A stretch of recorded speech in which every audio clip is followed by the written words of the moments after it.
Nous allons commencer. Donc, que veux-tu de Dieu? Lorsque tu pries, lorsque nous prions, que voulons-nous de Dieu?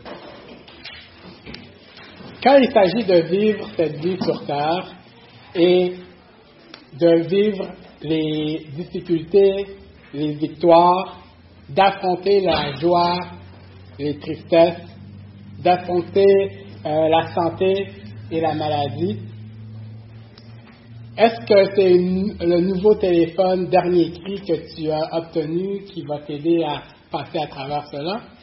Est-ce que c'est ta nourriture préférée que tu penses pouvoir manger qui va t'aider à passer à travers cela? Est-ce que c'est ton meilleur ami qui va t'aider à passer à travers toutes les situations de la vie? C'est Dieu le meilleur ami. Oui. Est-ce que cela consiste à augmenter les biens que l'on possède? Augmenter nos possessions en vue de pouvoir vivre cette vie de la manière la plus paisible? D'ajouter quelque chose qui te manque. Et là, la vie, à travers les hauts et les bas, tu vas pouvoir y arriver. Notre satisfaction, est-ce qu'elle se retrouve justement où? En Dieu ou dans les choses physiques? Et ici, Paul va nous parler à nous et nous demande, que veux-tu de Dieu? Et là, il va prier à Dieu pour des choses importantes pour notre vie. Lisons Éphésiens 3, 14. Éphésiens chapitre 3, verset 14, jusqu'à la fin du chapitre 3. À cause de cela, je fléchis les genoux devant le Père, duquel tire son nom toute famille dans les cieux et sur la terre, afin qu'il vous donne, selon la richesse de sa gloire, d'être puissamment fortifié par son esprit dans l'homme intérieur, en sorte que Christ habite dans vos cœurs par la foi, afin qu'étant enracinés et fondés dans l'amour, vous puissiez comprendre avec tous les saints quelle est la largeur, la longueur, la profondeur et la hauteur, et connaître l'amour de Christ, qui surpasse toute connaissance, en sorte que vous soyez remplis jusqu'à toute la plénitude de Dieu. Or, à celui qui peut faire par la puissance qui agit en nous, infiniment au-delà de tout ce que nous demandons ou pensons, à lui soit la gloire dans l'Église et en Jésus-Christ, dans toutes les générations, au siècle des siècles. Amen.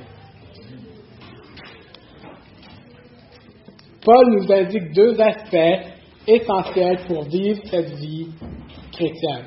Deux aspects essentiels pour qu'en tant que chrétiens, nous puissions naviguer dans les circonstances de la vie.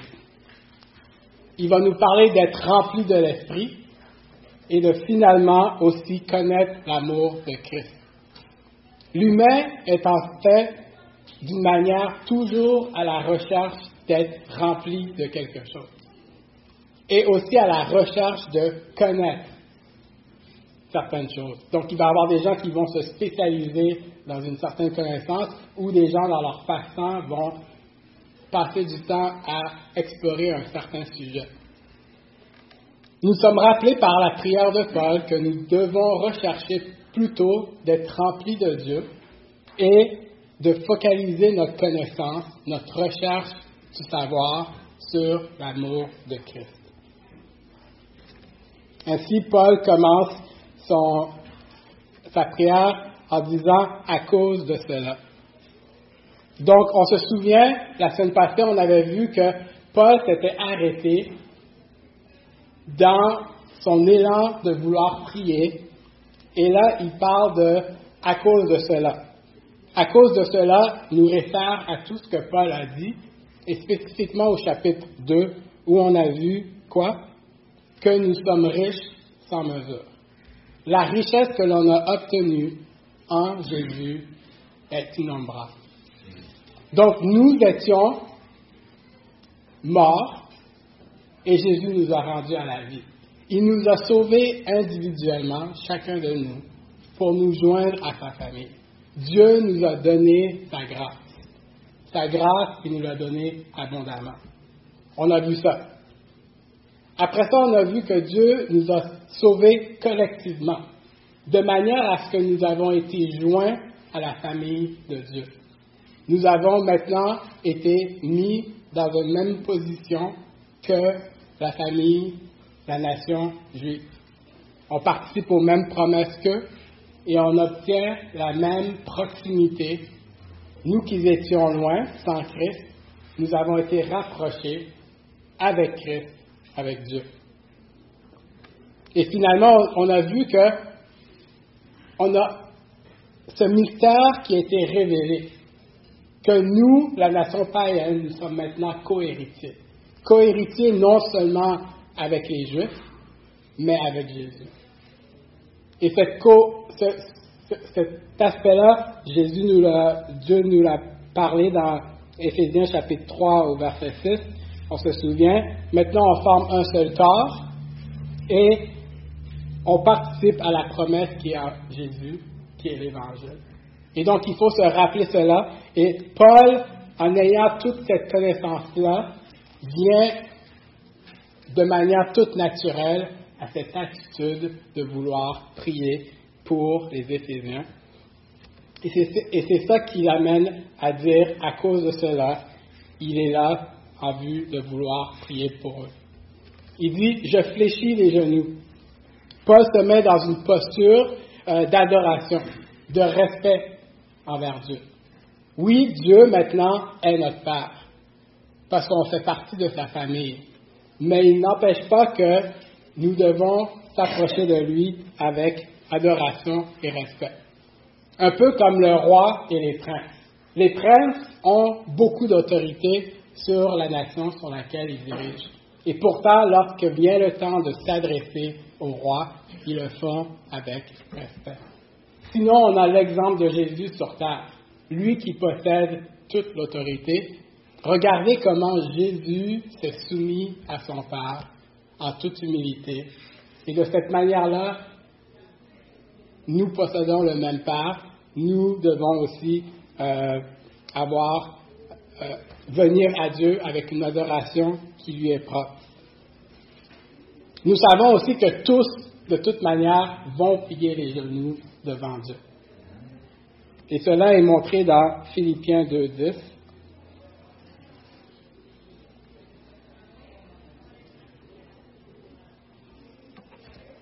Afin qu'au nom de Jésus, tout genou fléchisse dans les cieux et sur la terre et sous la terre, et que toute langue confesse que Jésus-Christ est Seigneur, à la gloire de Dieu le Père.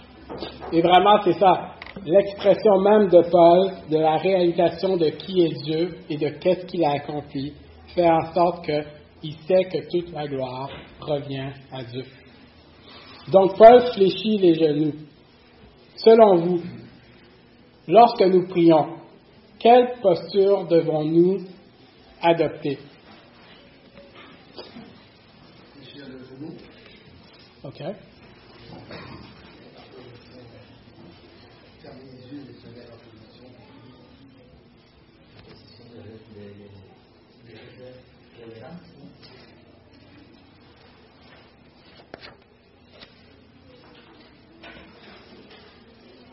Est-ce que...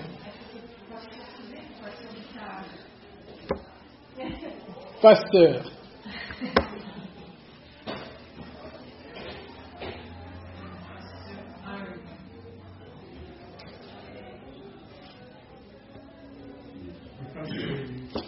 De ne pas vous manger. On peut prier debout, on peut prier sans cesse, pour cette occasion. On peut être debout, on peut être conduit par la Dieu, il n'y a pas vraiment une posture physique. La Bible ne prescrit pas de posture physique à adopter. En fin de compte, dans la Bible, on voit des multitudes de manières que les gens se sont mis à prier à propos de Dieu, envers Dieu. Donc, et oui, la Bible, son attention n'est pas tant sur le physique que sur le cœur. La posture intérieure, avec une attitude d'humilité. Donc, plusieurs postures sont possibles. Il y a se pencher, il y a se prosterner, se mettre à terre, là, c'est tomber sur sa face, c'est une attitude possible, une posture physique possible, debout. On le voit pour dans le temps juif, c'était très coutumier qui prie debout. D'où la raison qu'on avait le pharisien qui priait debout. Jésus, dans cette histoire, comme on sait, n'est pas en train de dire pourquoi tu pries debout quand lui, il est prosterné. C'est vraiment là l'exemple ultime de l'attitude de cœur que Dieu contraste quand des gens viennent prier envers lui. Il y a des gens qui prient comme tombés, comme morts. Oui, nous, souvent, on courbe la tête. Et David dit que des fois, il est dans son lit quand il prie. Donc oui, on prie sans cesse, donc ça peut être assis dans l'auto et tout ça. Ce qui importe vraiment à Dieu, c'est que notre cœur soit entier à lui. Et ici, c'est la réaction de Paul. Et souvent, la posture physique, pour nous, c'est comme des extrêmes, de tomber à genoux, tout ça, reflète cette attitude de cœur-là. Et Paul, ainsi, dans sa compréhension de ce que Dieu a fait, à cause de cela, doit fléchir les genoux du fait que Dieu a ajouté non seulement les Juifs, mais les païens à sa famille. Donc, il ne peut qu'adopter une attitude de soumission et d'humilité devant Dieu. Et c'est cette attitude-là qui est importante lorsqu'on va venir prier non seulement pour nos besoins, mais aussi pour les besoins de nos frères et de nos sœurs. Et cette prière-là, elle est une prière que l'on peut et que l'on doit faire pour nous et pour les gens autour de nous, si on veut qu'ils puissent persévérer dans la vie de tous les jours. Et donc, Paul mentionne le Père, quand on regarde le verset. Je fléchis les genoux devant le Père. Donc, pas seulement le Père de Paul, comme on a vu, mais le Père de tous ceux qui sont venus et qui font partie de la famille de Dieu. Donc, il est très approprié pour nous, maintenant, faisant partie de cette famille-là, de prier et d'appeler Dieu notre Père. Jésus lui-même nous avait montré comment prier et déjà avait annoncé qu'on priait avec le Notre Père que l'on connaît. Donc, on peut approcher Dieu avec cette assurance-là d'enfant parce qu'il est notre Père. C'est un peu comme un enfant qui vient se faire adopter dans une famille. Lorsqu'il comprend réellement la transaction qui a été faite envers ses parents adoptifs, il est en mesure de les dire « maman, papa », et on peut étendre cela avec les frères, les sœurs, les cousins, les cousines, parce que vraiment cet enfant adoptif a été greffé à cette famille-là et il obtient tous les mêmes privilèges. Par la suite, Paul parle de toute famille, duquel tire son nom toute famille dans les cieux et sur la terre. Donc, ici, on peut voir toute famille, toutes les familles individuellement, toutes les nations individuellement, ou on peut voir tire son nom la famille avec le famille en F majuscule qui comprend tous les chrétiens de tous les âges à travers le monde. Donc, et là, Dieu donne son nom à cette famille-là et donc en prend possession. Elle appartient à Dieu. Et Dieu est très préoccupé par sa famille. Et il va en prendre soin. Donc ici, la famille de Dieu tire son nom et obtient le nom de Dieu et ainsi est identifiée à Dieu. Cela devrait nous rassurer. Comme un père ou une mère qui a à cœur sa famille, Dieu a à cœur sa famille et il va en prendre soin.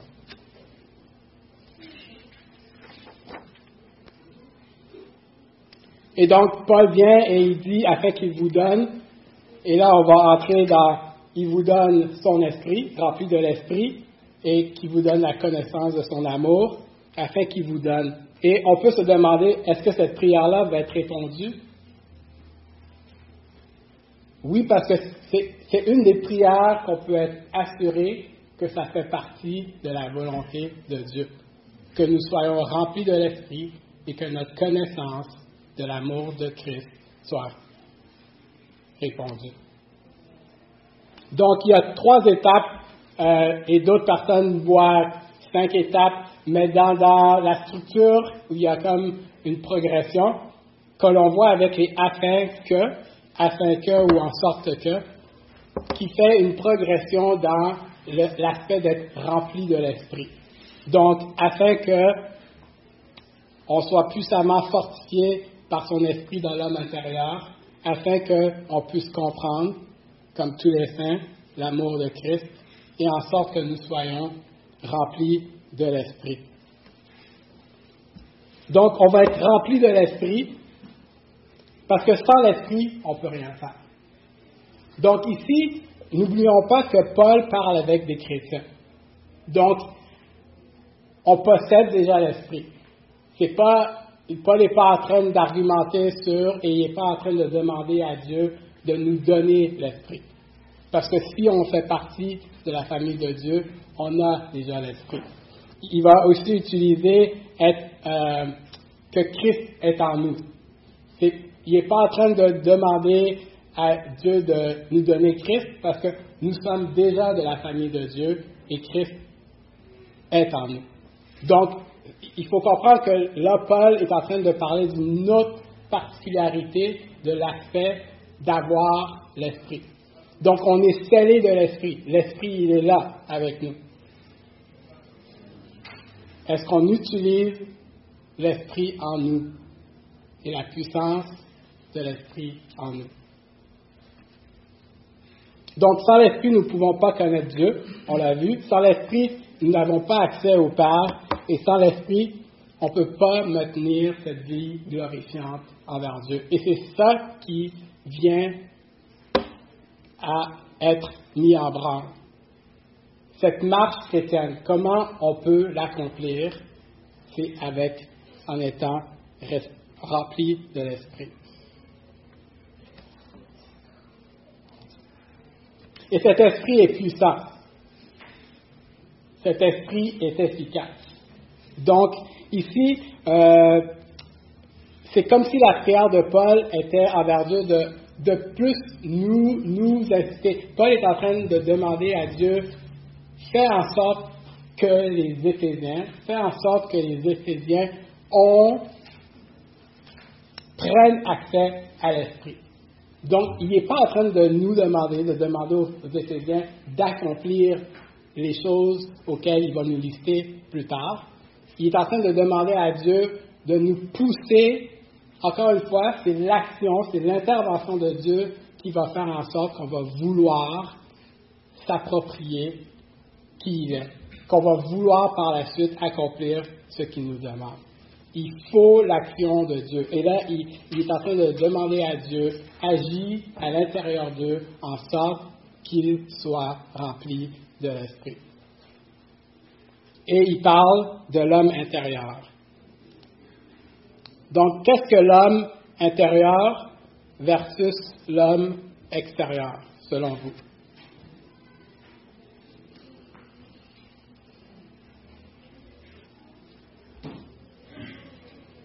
L'homme intérieur, c'est, disons, l'esprit, l'âme, ce qui n'est pas vraiment égal à l'homme extérieur, ce qu'on voit, le corps là, les réactions, mais et l'homme intérieur, c'est ce qu'on possède de plus profond, c'est son cœur, son âme.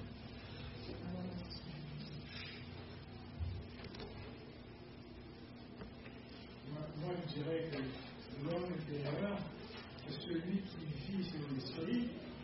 L'homme extérieur, c'est celui qui vit selon la chair. C'est comme ça que je dis.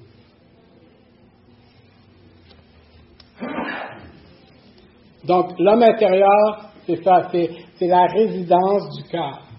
c'est le centre des émotions, des pensées. L'homme intérieur, c'est vraiment qui nous sommes vraiment. Et parfois, cet homme intérieur-là, seulement nous connaissons qui nous sommes vraiment.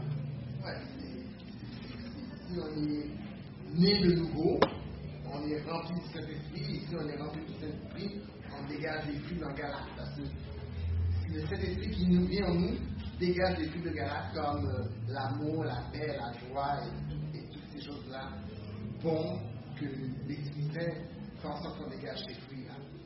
C'est pour ça qu'on ne peut pas être rempli de l'Esprit de Dieu si on n'est pas né de nouveau.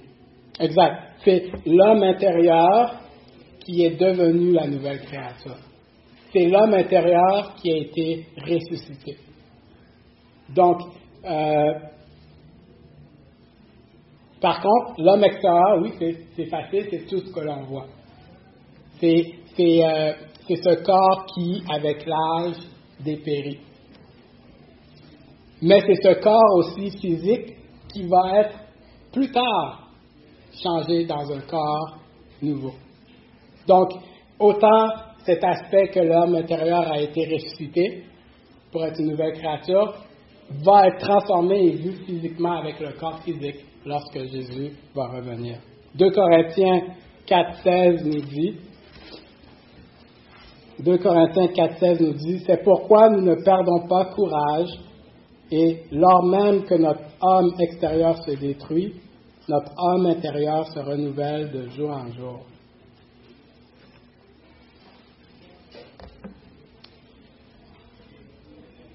D'où l'importance que Dieu met son emphase sur l'homme intérieur. D'une certaine manière, Danny, son homme intérieur est plus jeune que son homme extérieur. Avec le temps et les années, Dieu renouvelle son homme intérieur, fortifie son homme intérieur, malgré le fait que de l'extérieur, nous avons l'impression que son corps physique dépérit. Et c'est ça le travail que Dieu fait. Dieu est préoccupé non pas par l'extérieur, comme on le sait depuis le début avec David. Il est toujours intéressé par ce qui se passe dans le cœur. Et vous, plus âgés que moi, réjouissez-vous que votre homme intérieur, après les années que Dieu a fait en vous, est rajeuni, est renouvelé. Et c'est cet effort-là que Dieu fait par son esprit.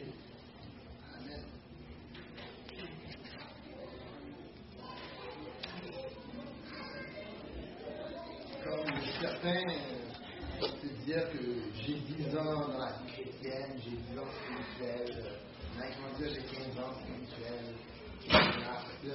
Le jour où ils sont nés jusqu'à maintenant, ils peuvent dire leur âge spirituel. Il y a notre âge charnel, que moi j'ai 25 ans, mais j'ai plus de 11 ans de nouvelle vie. Ouais. Et donc, Dieu veut. La dernière fois que les années en Christ ne correspondent pas vraiment à la maturité chrétienne. Oui. Si tu veux être mature, il faut lire la Bible. D'où l'importance, ok, mais d'où l'importance de faire cette prière-là. Et de ne pas nécessairement prier que quelqu'un soit, et l'emphase ici de Paul, c'est vraiment vers les bénédictions spirituelles. On n'est pas en train de dire qu'il ne faut pas prier que quelqu'un ne soit pas guéri. Mais si on prie juste pour que quelqu'un soit guéri physiquement, nous avons manqué le bateau. Parce que cette personne-là peut être renouvelée physiquement, mais comme il a été dit, son esprit, son homme intérieur, n'a pas survécu à cette épreuve que Dieu lui avait donnée. Il en sort physiquement bien, mais intérieurement brisé. Intérieurement non fortifié, comme on le voit qui est dit. Donc, il faut prier que Christ habite dans les cœurs par la foi. En sorte qu'on a la conviction que Christ est bien là. Et de cette manière, tout l'amour que Jésus a pour nous sera révélé d'une manière exceptionnelle, évidente, qui ne nous fera pas douter, quelles que soient les circonstances, de l'attitude que Jésus a envers nous. Donc, nous savons que la présence de Jésus, elle est constante. C'est une vérité qui est ancrée et que l'on répète souvent. Cependant, il est possible pour nous, en tant qu'enfants de Dieu, d'avoir l'impression que Jésus n'est plus avec nous. Pourtant, Jésus est toujours là. Donc, lorsque Paul parle que Christ habite dans vos cœurs, encore une fois, il n'est pas en train de dire que Christ n'est pas déjà là. Il est en train d'extrapoler sur une autre couche où Christ, la relation avec Christ, elle est comme plus, elle est brisée, elle est plus unie. Donc, la foi fait en sorte que nous ne soyons pas ébranlés. C'est important que Christ habite dans vos cœurs par la foi, parce que la foi fait en sorte que notre assurance ne faillit pas. On sait que la présence de Jésus ne faillit pas. Évidemment, le péché va créer cette impression que Jésus n'est plus avec nous, que Jésus n'est plus présent. Il se crée comme si un malaise entre Jésus et nous. Parce que, en fait, Jésus, il ne peut pas vivre dans le péché. On sait que Dieu n'aime pas le péché. Et d'une certaine manière, veut pas, quand Christ doit demeurer avec nous, il se crée un genre de malaise. Et qu'est-ce qu'il nous a dit de faire? C'est de venir à lui, de lui dire, oui, je sais que tu as raison, ce que j'ai fait est mal, et de lui demander pardon. Jean nous rappelle cela dans 1 Jean, l'importance de venir à Jésus et de lui dire, oui, je sais que j'ai péché contre toi, pardonne-moi, et on reçoit à nouveau le pardon de Jésus, et l'Esprit peut à nouveau agir en nous. C'est comme le chant, mon Dieu, plus près de toi. Plus près de toi, toujours, plus près de toi, donne-moi ton secours, soutiens ma foi. Que Satan se déchaîne, ton amour me ramène, toujours plus près de toi, plus près de toi. Donc c'est vraiment une question de proximité, où là, malgré le fait que Jésus est toujours là, dans une vie marquée par le péché, il ne peut pas faire sa demeure dans le cœur humain du chrétien, il ne peut pas s'installer de manière parfaite. Et donc, votre relation, vous allez le ressentir, est brisée. Par contre, lorsqu'on devient rempli de l'Esprit, dans notre homme intérieur, on vient à se soumettre à qui est Dieu et à vouloir lui obéir. Et ainsi, cette assurance-là de venir auprès de Dieu, autant pour lui demander pardon et non de s'éloigner. L'attitude de quelqu'un rempli de l'Esprit, malgré le fait qu'il pêche, va être de courir à Jésus pour son pardon et non de s'en éloigner.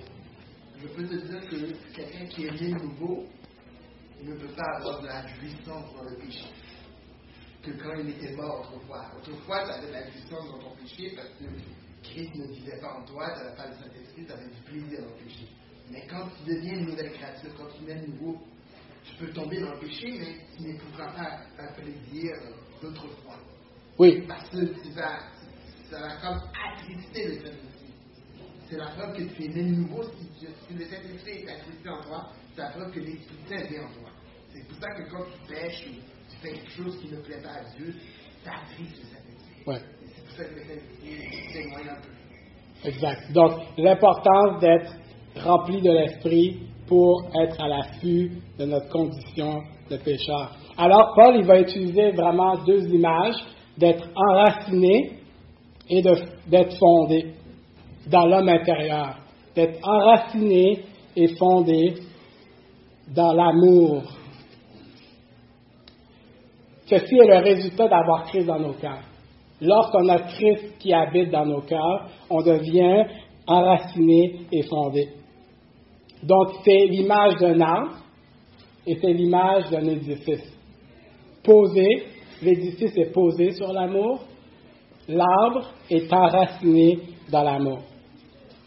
On sait qu'un arbre ne peut pas survivre sans être dans un sol et qu'un bâtiment ne peut pas tenir sans avoir de bonnes fondations. Et c'est à un certain point, sans cette stabilité-là, dans l'amour, il va être impossible pour nous de comprendre l'amour de Christ, de Jésus pour nous. À la place, on va peut-être développer des fausses conceptions de ce qu'est l'amour. Parce que notre source de cette compréhension-là ne vient pas de Jésus lui-même. Donc, comme un arbre qui est planté et qui tire ses nutriments du sol, de la même manière, notre connaissance de l'amour va venir du fait que l'on le prend de Jésus. Et cet amour-là va faire en sorte que nous allons bel et bien comprendre qui est Jésus. Je ne sais pas si vous avez vu des bâtiments, les gratte-ciels maintenant, il y a toujours une course pour faire les bâtiments les plus hauts. Lorsque vous écoutez un documentaire sur la manière dont certains de ces bâtiments-là sont faits, une clé qui est décrite, c'est les fondations. L'idée, c'est d'aller, si on peut, toucher le roc pour assurer que le bâtiment ne s'enfonce pas. Si on n'est pas capable d'être proche du roc, certaines techniques, c'est d'utiliser ce qu'on appelle des pieux, où on a vraiment des colonnes de béton que l'on creuse en vue de s'asseoir sur le roc. Et de la même manière, ainsi, on peut ériger un bâtiment le plus haut que l'on veut à travers le ciel. Sinon, ça fait la tour de Pise. C'est ça. Et on se rappelle qu'on avait vu que Jésus, c'était quoi? La pierre angulaire. Et c'est important que Jésus soit cette pierre-là. Il nous permet de déterminer qu'est-ce que l'amour et il nous permet de nous orienter dans la direction de l'amour. Parce que cette pierre-là sert de fondement pour mettre droit le bâtiment. Donc, sans l'esprit, il ne sera pas possible d'être fortifié, d'être enraciné, d'être fondé. Après ça, avec le fait qu'on est rempli de l'esprit, notre compréhension va devenir de plus en plus grande par rapport à qui est Dieu, qui est Jésus. Donc, on voit qu'on avait vu, et encore là, Paul prend le temps, il parle de comprendre, connaître, connaissance. On avait vu dans le chapitre 2 l'importance que Paul mettait au fait que l'on comprenne. Richard nous avait même parlé à la fin du chapitre 1 que Paul avait prié pour cette connaissance-là. Et il nous avait ainsi donné cette connaissance-là. Maintenant, Paul est en train de prier pour nous en vue des exhortations qu'il va faire pour nous, remplis de l'Esprit. Et ainsi, cette compréhension-là, elle est très importante. Elle est essentielle pour marcher de la manière digne de notre vocation.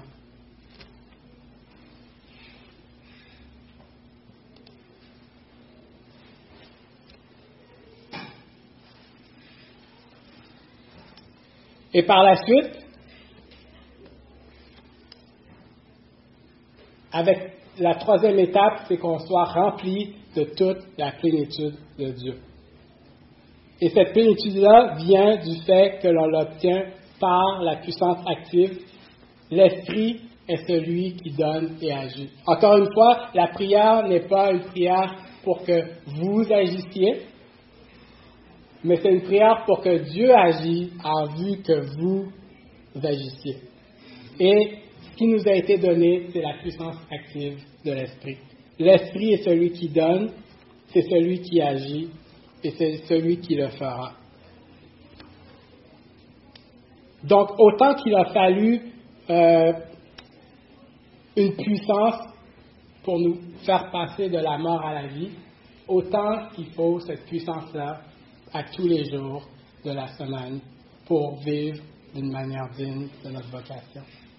La puissance, elle ne s'est pas arrêtée à notre conversion, La puissance, elle est là, elle est utile et elle peut être utilisée. Cette puissance-là, on en a besoin pour être convaincu de notre péché à tous les jours, pour augmenter notre amour envers Dieu, et ainsi de suite. Donc, l'Esprit est vraiment là présent pour nous dans toutes les sphères. Remarquez que les trois personnes de la Trinité sont présentes dans le cheminement, dans l'accomplissement que Dieu a fait pour l'homme. On peut voir ça déjà dans le verset, dans le chapitre 2. Par lui, on parle de Jésus, du Père et même de l'Esprit. Et à travers les trois chapitres, l'action de la Trinité est présente. Le Père avait conçu le plan qu'il allait nous greffer à sa famille. Il avait conçu le plan qu'il nous a choisi. Le Fils est venu et il a accompli par soumission le plan de son Père, jusqu'à mourir sur la croix pour nous. Et l'Esprit a soutenu ce plan-là. Il a permis, avec sa puissance, de le faire réaliser. Même Jésus a été soutenu par l'Esprit quand il était sur terre. En fait, ce que je comprends, c'est que Jésus ne peut pas sauver ce que le Père n'a pas décrété. Et le Saint-Esprit ne peut pas sceller si Jésus-Christ ne l'a pas sauvé. Exact. Alors, le Père décrète, le Fils sauve et le Saint-Esprit scelle. Donc, il faut toujours avoir en tête que les trois personnes de la Trinité nous avaient à cœur, étaient participants à cette action de sauver l'humanité de la perdition totale. Et donc, n'oublions pas l'Esprit qui est là, présent, et qui agit lui aussi dans le salut des hommes et qui les préserve à marcher d'une manière digne de la vocation qui leur a été donnée. Donc, prions que nous soyons remplis de l'Esprit et que l'Église Emmanuel soit remplie de l'Esprit.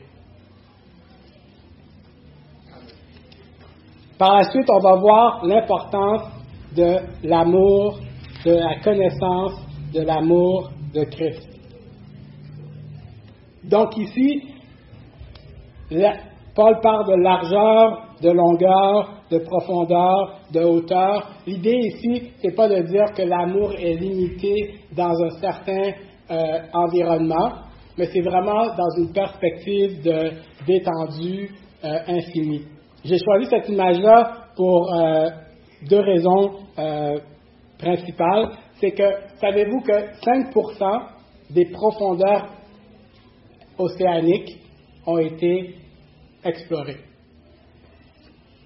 Donc, vous regardez les océans, il y a juste 5% de ce qui est des océans qui ont été explorés. Il est plus difficile d'aller au fond de l'océan que d'aller dans l'espace. Parce que si ça était plus facile, on aurait plus de conquête vers l'inconnu des profondeurs que l'inconnu dans le ciel. Et que dire, justement, de l'espace? Le pourcentage va être encore beaucoup plus petit que l'on a exploré. Et ici, on voit l'amour de Dieu, l'amour de Christ, en fin de compte, atteint des sphères et des limites que l'on n'a pas explorées, mais que l'on peut obtenir parce qu'on a l'Esprit. La connaissance que l'on obtient de l'amour de Jésus qui surpasse toute connaissance, qui nous dit, c'est au-delà de l'intellect humain. L'intellect humain ne pourra jamais comprendre l'amour de Christ. Par contre, rempli de l'Esprit, notre connaissance étant renouvelée, nous pourrons comprendre, si ce n'est pas sur cette terre, lorsque nous serons réunis avec Jésus au ciel. Donc l'amour de Christ est vaste. Imaginons Jésus, lui en parfaite relation avec son Père, d'éternité en éternité dans une union d'amour parfaite. Lui qui l'avait jamais quitté, décide d'aller à la croix et d'expérimenter pour la première fois la séparation avec son Père. C'était sa marque d'amour pour nous. Imaginez Jésus subir la punition qui nous est due. Lui qui prend les péchés passés, présents et futurs et qui les pardonne. Pas un péché, pas deux péchés, des milliers de péchés. Mais milliers de péchés passés, présents, futurs. Pas seulement pour une personne, mais pour des milliers, des millions de personnes. Sur la croix, Jésus subit la colère de son Père pour ces péchés-là. Pour ses brebis, il faut dire ses brebis. Oui. Mais c'est là que, rappelons-nous, on est avec Éphésiens, on parle avec des chrétiens. Donc, et Jésus, il subit ça et c'est son acte d'amour. Jésus est prêt à partager ses richesses. Il était le seul et unique Fils de Dieu et il partage ses richesses. Il vient sur terre, il délaisse ses richesses et il nous les partage. Dans une famille où on vient adopter des enfants et on les fait être légitimement des enfants, ils vont obtenir l'héritage. Donc, s'il y a un héritage de 1 million, il y a un enfant unique, il va recevoir 1 million. Les parents décident d'adopter un enfant. Et si les parents ont compris l'adoption et l'amour pareil pour ces enfants-là, la séparation de l'héritage se fait diviser par 2, 3, 4. Jésus aurait pu dire, est-ce qu'on peut arrêter de séparer mes richesses?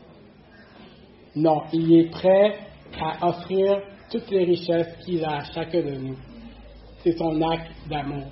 Moi, ici, aujourd'hui, je ne pourrais pas vous donner l'immensité de l'amour de Jésus par des exemples. Il y en a.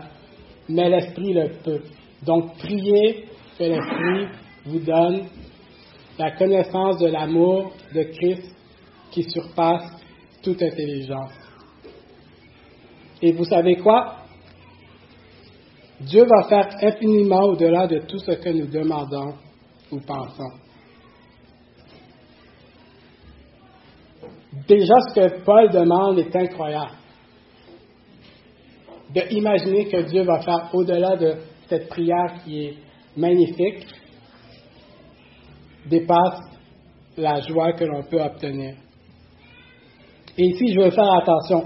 Il y a un danger à comprendre, à ne pas comprendre l'amour de Christ avec les prochaines étapes qui vont nous être demandées. Il est important de vraiment comprendre l'amour de Christ pour s'engager dans les exhortations que Dieu nous adresse au chapitre 4.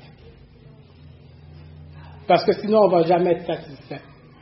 On ne va être jamais satisfait de l'état où on se trouve. On a besoin de s'ancrer dans cette connaissance de cet amour pour être assuré de qui nous sommes. Que notre identité n'est pas basée sur les choses matérielles, sur les gens autour de nous, mais vraiment notre identité est basée sur d'être avec Christ. Et cette connaissance va faire en sorte que nous avons l'assurance que Dieu est capable d'accomplir l'impossible. Lorsqu'il va nous demander de retirer et de mettre les choses que l'on aime, de retirer et de mettre, en fin de compte, Christ. Y a-t-il des bénédictions spirituelles éternelles que tu n'as pas encore demandées à Dieu? Fais-le. Il est capable et il veut te les donner. Pourquoi? Parce que, encore ici, dans toute cette prière-là, on voit un aspect de puissance, de surpasse, infiniment au-delà. C'est vraiment, comme on avait encore vu, la richesse de Jésus qui est infinie et qui coule constamment envers nous. Et finalement, Paul termine avec ce qui est l'essentiel, à lui soit la gloire. Il en a toujours été ainsi, et il en sera toujours comme cela. Depuis la création jusqu'à l'éternité, la gloire revient à Dieu. On l'a vu dans Éphésiens chapitre 1, verset 6, 12, 14. Dieu a accompli tout cela pour sa gloire. Et ainsi, il est normal qu'après avoir compris qu'est-ce que Dieu a fait, avoir compris qui il est, que l'on vient et on lui remet toute la gloire. Lorsqu'on est face à qui est Dieu, à son caractère, la réaction obligée, c'est de donner la gloire à Dieu. Donc la réaction de Paul, pour nous, ne devrait pas être une surprise. C'est son attitude de départ qu'on avait vue, d'humilité, son cœur qui lui a fait se fléchir les genoux, qui fait en sorte qu'il est capable de venir et de glorifier Dieu. Je vais lire une citation qui dit « Connaître le Seigneur n'a aucun sens sans adoration et louange. » Après tout, le diable en sait bien plus sur Dieu que nous. Et pourtant, cette connaissance ne lui apporte aucun bénéfice, car il refuse de s'agenouiller dans une humble adoration. Donc, nos pensées devraient être absorbées avec Dieu, absorbées du fait qu'il est avec ce qu'il est en train de faire. Et la conclusion de cette réflexion, lorsqu'on voit qui est Dieu et qu'est-ce qu'il a accompli, c'est qu'on le glorifie. Donc, qu'attendons-nous de Dieu? Prions-le, demandons-le pour la vie de tous les jours, que l'on soit rempli de l'Esprit. Demandons-le que notre connaissance augmente de l'amour de Christ, afin que nous puissions vivre pour sa gloire.